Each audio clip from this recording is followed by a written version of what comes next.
मैं गौतम रत्ना बहुजन दस्तक चैनल से और पिछले 6 साल से फुल टाइम खास तौर से बहुजन समाज की लड़ाई लड़ने के लिए संघर्षरत हूँ। और स्पेशलाइजेशन है जहाँ भी एट्रोसिटीज़ होती है हमारे देश में बहुजन समाज पर, वहाँ पर जस्टिस दिलाना। और इसी संघी सरकार के अंदर कोई ऐसा अभी तक अधिकारी IPS IAS नहीं है जिसने हमारी बात को नहीं सुना हो। और ये दिल्ली से हमारा चैनल रन होता है और आपका सभी साथियों का, जितने भी हमारे बहुजन मीडिया के साथी हैं, उनका साधुवाद, बहुत बहुत धन्यवाद उनको कि उन्होंने आज हमारी बात को लोगों तक पहुंचाने के लिए मेरे स्टूडियो में आने का कष्ट किया। बहुत बहुत साधुवाद। मैं कल्पना बौद्ध, महिला क्रांति शक्ति ब्रिगेड से राष्ट्रीय अध्यक्ष, और मैं शिंगोल को लेकर के जो संसद भवन के अंदर शिंगोल की स्थापना हो कर दी गई माननीय नरेंद्र मोदी जी द्वारा, उसको लेकर के आप सभी से प्रेस कॉन्फ्रेंस करने के लिए आप सभी लोगों को बुलाया और आप समय पर आए और हमारी बात को जन जन तक पहुंचाने के लिए आप सभी लोगों को, मीडिया वालों को बहुत बहुत साधुवाद, बहुत बहुत धन्यवाद। मैडम, क्या उद्देश्य है, क्या करना आप चाह रहे हैं? वर्तमान में जो सरकार है जिस तरीके से वो दिखा रही है कि हम किसी को अधिकार नहीं देंगे, लेकिन आप लोग लड़ाई के लिए आगे आए हैं, क्यों? सरकार देखिए, सरकार की तानाशाही, ये देश लोकतांत्रिक है और लोकतांत्रिक देश में सरकार कितनी भी तानाशाही कर ले, लेकिन सरकार की तानाशाही नहीं चलेगी, क्योंकि सरकार से जनता नहीं है, जनता से सरकार है। तो जनता अपनी हकी अधिकार की आवाज हमेशा उठाती रही और उठाती रहेगी। जैसे काफी सारे लोगों के अंदर जो भी बोले की कोशिश करता है, सरकार CBI CDI AD लगा देती है, जिससे कि जेल में डाल देती है जहां तक, और जिसके चलते लोगों की बोलती आज तक बंद कर रखी है। जो ये मुद्दा मैंने आज उठाया है, इसको लेकर के लोगों ने आवाज नहीं उठाई। इसका कारण है कहीं ना कहीं सरकार का दबाव, सरकार का डर। लेकिन मैं इस देश की नागरिक हूं और हमारा जो संविधान है, बाबा साहेब ने हमारे भारतीय संविधान को लिखा और जिससे हमारा भारत देश चलता है, उसकी माननीय नरेंद्र मोदी जी द्वारा अवहेलना की गई, संविधान का उल्लंघन किया गया, तो मैं इसका पुरजोर विरोध करती हूं और इसको लेकर के मैं मैदान में उतरी हूं। और ये सरकार को चेतावनी देते हैं कि भारत देश लोकतंत्र है, आपकी तानाशाही नहीं चलेगी। संगोल को लेकर आप पूरे देश में एक आंदोलन बना रही हैं, आप दोनों लोग मिलकर इसको शुरू कर रहे हैं, कैसे कर पाएंगे? क्या व्यवस्था है आपके पास? देखिए, व्यवस्थाएं, इंसान का पहले नंबर तो हौसला होना चाहिए, खुद के दृढ़ संकल्प होने चाहिए। जैसे हमारे पास ना कोई साधन है, ना कोई संसाधन है, ना कोई बिजनेस है, कुछ नहीं, लेकिन मेरा महापुरुषों के प्रति हमारा लगाव, जो महापुरुषों ने हमें दौलत दी है, हमें विरासत के रूप में हमें संविधान दिया है, उसको बचाने के लिए हमारे लाखों करोड़ों लोग हमारे साथ इस आंदोलन के साथ खड़े हैं और समर्थन देने को भी हमारे अलग अलग संगठन के लोग तैयार हैं। और उन्हीं के द्वारा, उन्हीं के साथ सपोर्ट से आंदोलन सफल भी होगा और अपने लक्ष्य तक हम पहुंचेंगे भी, ऐसा मेरा विश्वास है अपने बहुजन समाज के लिए कि बहुजन समाज पीछे नहीं हटेगा। माना कि सरकार ने जिस तरीके से लोगों के अंदर भय और डर बैठा रखा है, जो ये सामने नहीं आए, जिस दिन 28 तारीख को संसद भवन का उद्घाटन माननीय नरेंद्र मोदी जी ने किया और उसमें हिंदू राष्ट्र की जो स्थापना की, लेकिन हमारे लोग नहीं पहुंचे, नहीं आवाज उठाई। उन्होंने उठाई लेकिन वो वहीं तक शांत हो गए, क्योंकि उनको डर था। हमारे जो भी राष्ट्रीय दल के नेता हैं, जो भी बड़े बड़े संगठन के लोग हैं, उनको ऐसा ही लग रहा था कि अगर हम ज्यादा आवाज उठाएंगे तो वो सरकार हमें पकड़ के जेल में डलवा देगी, मर्डर करवा देगी, क्योंकि सरकार यही कर रही है, या तो इनकाउंटर करवा दे रही है, या जेल में डाल दे रही, या CDI CBI लगा दे रही है। तो इस डर से हमारे जो भी राष्ट्रीय दल के नेता हैं, बड़े बड़े संगठन के लोग हैं, वो वहीं के वहीं शांत हो गए। लेकिन हमारे महापुरुषों का देश है, महापुरुषों ने खून पसीने से इस देश को सींचा है, जिनका नामो निशान नहीं, जिनकी उंगली तक नहीं कटी, वो हमारे देश पे राज कर रहे हैं। और हमारे महापुरुषों ने जो संघर्ष किया, खून पसीने से सींचा और बलिदानियां दी, उनका इतिहास से नामो निशान गायब कर दिया। और वो दोबारा से वही 1947 वाला भारत देश हमारे देश में लागू करना चाहते हैं माननीय नरेंद्र मोदी जी, वो हम बिल्कुल होने नहीं देंगे। ये हमने उस दिन भी कसम खाई और संकल्प लिया, और आज हम फिर दोबारा कह रहे हैं, हमने इसको लेकर के बड़े राष्ट्रव्यापी आंदोलन हम कर रहे हैं। जा करके हर स्टेट में लोगों के बीच में कार्यक्रम बैठ के कर रहे हैं कि 29 अक्टूबर को हम बड़ा आंदोलन करेंगे, संसद भवन का घेराव करेंगे। और जो सिंगोल की स्थापना की है, जो हमारे देश को, हमारे भारत को तोड़ने का काम किया है माननीय नरेंद्र मोदी जी ने, हमारे देश को बांटने का काम किया है, वो होने नहीं देंगे हम, क्योंकि ये भारत धर्मनिरपेक्ष है। हमारा देश संविधान से चलता है, ना कि मनु के विधान से। सर मैं यहाँ पर थोड़ा सा आपको एक चीज इसके इतिहास में भी ले जाना चाह रहा हूँ कि हमें ये आंदोलन करने की रूपरेखा मैंने और कल्पना बहुत जी ने क्यों तैयार की, इसके इतिहास को भी बताना जरूरी है ताकि हमारे देश के लोगों को उसका इतिहास पता लगे। आप इतने टाइम से सोशल मीडिया पर काम कर रहे हैं, क्या आपने कभी सेंगोल का कोई नाम सुना, शब्द सुना क्या कभी आपने? मेरे हिसाब से नहीं सुना होगा।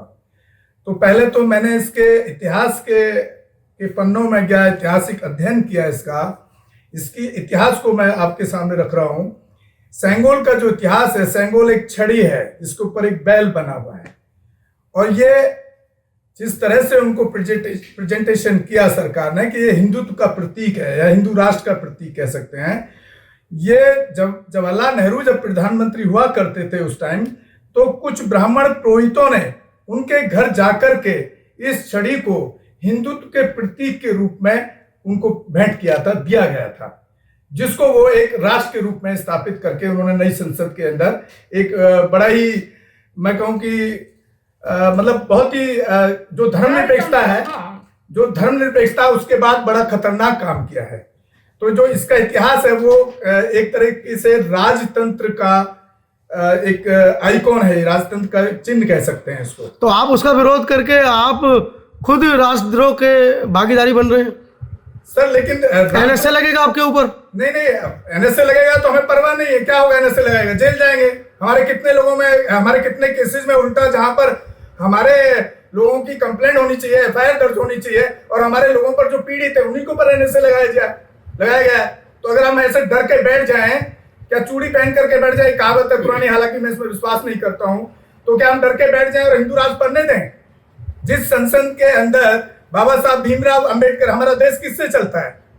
कॉन्स्टिट्यूशन से चलता है, और कॉन्स्टिट्यूशन किसने बनाया? बाबा साहब अंबेडकर ने। और जब बाबा साहब अंबेडकर ने बनाया तो वहां पर किसकी प्रतिमा होनी चाहिए? बाबा साहब भीमराव अंबेडकर की। उनका तैलीय चित्र होना चाहिए, उनकी पूरी हिस्ट्री होनी चाहिए। मैं आपको अंदर की जानकारी दे रहा हूँ कुछ खुफिया सूत्रों से, अपने सूत्रों से। उसके अंदर बाबा साहब भीमराव अंबेडकर का नई संसद के अंदर कहीं पर भी कोई भी जिक्र तक नहीं है। इवन देन वहां की दीवारों पर पूरे हिंदू राष्ट्र, हिंदू देवी देवताओं, भगवान जो काल्पनिक है, उनको वहां पर उकेर करके खड़ा किया गया है। अरे भाई साहब, आप संविधान की बात कर रहे हैं, संसद भवन की बात कर रहे हैं। संविधान के अंदर उन्होंने छेड़छाड़ कर दी है, उसमें राम सीता के, श्री कृष्ण के फोटो डाल दिए। आप कहां तक संघर्ष करेंगे इन लोगों से? सर, हमारा संघर्ष जारी रहेगा। हमें इसकी परवाह नहीं है कि लोग हमारे साथ आए या ना आए। हम अपील कर रहे हैं लोगों को, अपने समाज के लोगों को। हम उन नेताओं को भी अपील कर रहे हैं, चाहे वो बड़े लेवल पे बहुजन समाज के नेता हों, जो इस सब्जेक्ट पर कहीं भी आवाज नहीं उठा रहे हैं। मैं हिस्ट्री पे थोड़ा सा और बताना चाह रहा था आपको। जो हिस्ट्री है इसका, ये सरकार ने इसको ऐसे प्रेजेंटेशन किया कि ये हमारे राष्ट्र का प्रतीक है। ये जो सेंगोल है, जो ऊपर जो बैल लगा हुआ है, वो राष्ट्र का प्रतीक नहीं हो सकता, क्योंकि प्रधानमंत्री नेहरू को उस टाइम जिन ब्राह्मणों ने या ब्राह्मणवादी लोगों ने उसके घर में जाकर के उसको प्रेजेंट किया था। हम इसको एक बार को, ये ऐतिहासिक भी नहीं है, हम इसको ऐतिहासिक मान सकते थे, बशर्ते कि वो उस टाइम की पार्लियामेंट में उन ब्राह्मणों द्वारा प्रधानमंत्री ने उस टाइम के लिए स्वीकार किया हो। कल को अगर मोदी को कोई जाकर के कोई अपनी मुस्लिम समाज के लोग कोई अपनी आइडेंटिटी या कोई ऐसी चीज आयात दे देते हैं, या बौद्ध वाले लोग सम्राट, तो क्या वो उसके घर में जाके देंगे? तो क्या वो ऐतिहासिक हो जाएगा? जिसको कि सरकार ने इतिहास के पन्नों के रूप में दर्ज करने की कोशिश की है और उसको इतिहास बताया जा रहा है सरकार द्वारा। तो ये ऐतिहासिक, पहले तो ये ऐतिहासिक नहीं है। इस पॉइंट को मैं क्लियर कर रहा हूँ आपको। ये इंडिविजुअल उसके घर में दिया गया, नेहरू के घर में, और किसी के घर में आप इंडिविजुअल देंगे, आप उसको इतिहास कैसे कह सकते हैं? उसको राष्ट्र का प्रतीक कैसे कह सकते हैं? इसलिए हम इसके खिलाफ हमारी लड़ाई। कब तक जारी रहेगी लड़ाई? सर, जब तक नहीं हटेगा तब तक। सरकार तो नहीं हटाएगी, सरकार ने तो लगाया है। सरकार नहीं हटाएगी तो हम जेल भरो आंदोलन से लेकर के जितने भी हमारे रास्ते हैं, संवैधानिक रूप के अंदर जो रास्ते हैं, हम उस जाकर के उस पार्लियामेंट पर भी जाकर के चढ़ाई का काम करें। राजनीतिक मंशा तो नहीं है आंदोलन के पीछे? नहीं सर, मैं कभी राजनीतिक ना हूं, ना मेरा कोई राजनीतिक उद्देश्य है, ना ही मैडम का आपको बता ही चुकी है, उनका भी कोई ऐसा राजनीतिक उद्देश्य नहीं है इसके पीछे। मैडम क्या कहना चाह रही है? मतलब आप किस तरीके से लोगों को समझाएंगी? क्या उनको कहकर, ये एक मोह इकट्ठा करने वाली बात है, क्या आप एक जनसमूह को इस बात से अवगत करा रही है कि सेंगोल हटाया जाए और बाबा साहब की प्रतिमा लगाई जाए, संविधान को स्थापित किया जाए, कैसे कर पाएंगे? बड़ा बहुत भारी काम है और आप तो पूरे देश में यात्रा कर रही है इस बारे में। जी हाँ, बिल्कुल पूरे देश में हमारी यात्रा चल रही है। 28 राज्यों 7 केंद्र शासित प्रदेशों में जगह जगह में जा रही। मेरी 11 तारीख से यात्रा चल रही है और अभी हमारे कई राज्यों 5-7 राज्यों में हम यात्रा कर भी चुके हैं और यात्रा हमारी जारी है। हमारा लोगों को समझाना है कि हम जिस देश में, जिस मुल्क में रह रहे हैं वो हमारा भारत देश है और जो हमारे देश पे राज कर रहे हैं वो विदेशी हैं और हमें इनसे अपने देश को बचाना है, अपने संविधान को बचाना है। जो हमारे बाबा साहब ने खून पसीने के साथ सींच कर संघर्ष करके हमारे देश का संविधान का निर्माण किया और संविधान को खत्म करने का काम किया जा रहा है। तो ये जन जन जाकर के लोगों के घरों घर जाकर के लोग हर स्टेट में जाकर के लोगों को बता रहे हैं, समझा रहे हैं, अपील कर रहे हैं। मेरा अपील कर रही हूँ कि लोग आए, अपनी हक की लड़ाई लड़े। मैं किसी से नहीं कह रही हूँ कि भाई तुम मेरे साथ खड़े हो जाओ, सिर्फ अपने बच्चों के लिए, अपने देश के लिए, अपने संविधान के लिए, अपने भारत देश के लिए आपको बचाने की अपने सबकी जिम्मेदारी है। महापुरुष सबके थे जिन्होंने खून पसीने से सींच कर संघर्ष करके तुम्हें यहाँ तक लाए। तो आप सिर्फ अपने हक की लड़ाई लड़ लीजिए, अपने भारत देश को बचा लीजिए। मैं सबसे इसी तरीके से निवेदन करती हूँ, अपील करती हूँ कि आप मेरे साथ मत आइए, सिर्फ आप अपने हकदारों की लड़ाई लड़िए। और लोग ऐसा नहीं कि समर्थन नहीं दे रहे हैं। मैं अभी भोपाल गई, मध्य प्रदेश गई और इधर जयपुर राजस्थान गई और पटना गई, तो लोगों ने समर्थन दिया और पूर्ण रूप से सहयोग शायद समर्थन दे रहे हैं। मुझे पूर्ण विश्वास है कि ये आंदोलन पूरी तरीके से सफल होगा और लोग अच्छे से साथ खड़े हो रहे हैं और हर तरीके से तन मन धन के साथ में मेरे साथ खड़े हो रहे हैं। मैडम ये आपकी रही बात आपके आर्थिक आंदोलन पर आप सवाल कर रहे थे। अगर आर्थिक आंदोलन भी नहीं मिलेगा तो हम चाहे हमको बस से जाना पड़े कहीं, चाहे हमें एक जनरल डब्बे में जाना पड़े, चाहे पैदल जाना पड़े, हम लोगों के बीच में जाएंगे पूरे देश के अंदर। कहा मैडम आप बात करिए संविधान की, महिलाओं का पूरा जत्था लाखों की संख्या में बाबाओं के डेरों में जा रहा है, कैसे समझा पाएंगे आप उनको? देखिए, हजारों साल की गुलामी है सर, इतने जल्दी नहीं खत्म हो सकती है क्योंकि उन्होंने ऐसा माइंड सेट कर रखा है हमारी महिलाओं के अंदर, क्योंकि उन्होंने घर घर जाकर के उन्होंने ऐसा दिमाग में सेट कर दिया है कि अगर हम चाहें कि वो इतने जल्दी खत्म कर दें, हजारों साल का जो माइंड में उनका सेट है अंधविश्वास, वो नहीं होगा।